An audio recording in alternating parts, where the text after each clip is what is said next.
দেখতে পাচ্ছ আমরা চলে এসেছি এখন। মজা কিছু বলার নেই ভাই, মানে আসসালামু আলাইকুম ওয়া রাহমাতুল্লাহ। সুপ্রিয় দর্শক সবাই কেমন আছো? আশা করি সবাই ভালো আছো।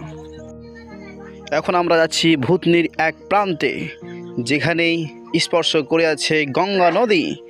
সাথে থাকুন আর দেখতে থাকুন আজকের ব্লগটি।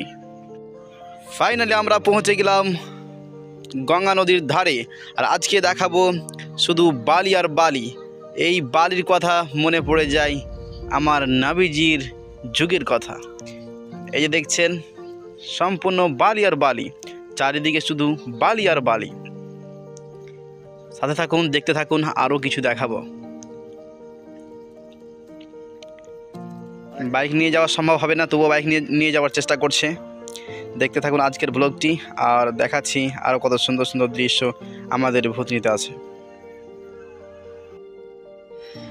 এই যে দেখেন বন্ধুরা, চারিদিকে বালি কেমন।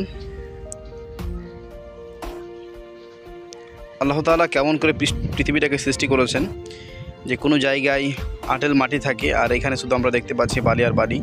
বালি হওয়ার কারণটা হচ্ছে যে আমাদের পাশেই গঙ্গা নদী, যেটা ভারতবর্ষের সবচাইতে বড় নদী। আর আমাদের ভারতবর্ষের সবচেয়ে বড় নদী আমরা আমাদের ভূতনিতেই আমরা দেখতে পাই, আমরা ভূতনির কাছেই দেখতে পাই। আমাদের এই খুব দূরে যেতে হয় না।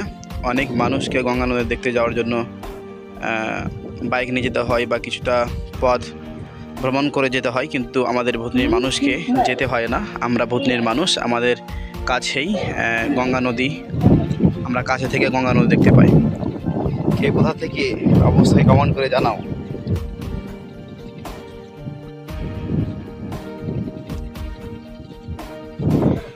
এ সময় প্রচুর রৌদ্র পড়েছে, আপনারা দেখেই অনুভব করতে পারছেন যে প্রচুর রৌদ্র।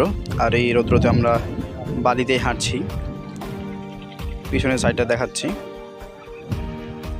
প্রচুর রৌদ্র পড়েছে, আর এই রৌদ্রেই আমি ভিডিও করছি। আমরা ফাইনালি নদীর ধারে পৌঁছে গেলাম একদম, আর সেখানকার দৃশ্য একটু দেখাবার চেষ্টা করছি। ভাই আমরা চলে এসেছি এই মাত্র তরমুজ খেতে, এই যে আমরা এখানে খাবো, কি মজাই মজা। তো আমরা চলে আসলাম তরমুজ নিয়ে। এই তো আমরা গঙ্গা নদীর ধারে এখন সেই এনজয় করি।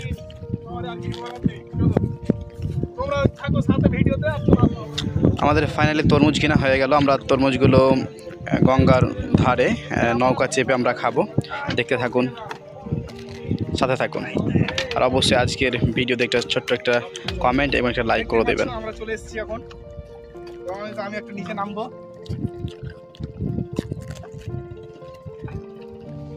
ও ভাই কি মজাই মজা।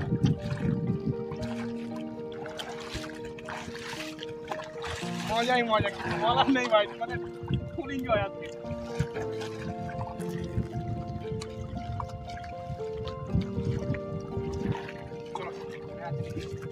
হ্যাঁ তোমাকে নামিয়ে দেবে নিচে, যাও না, আমি টানে নেবে তোমাকে ভিতরে। চলে এসো।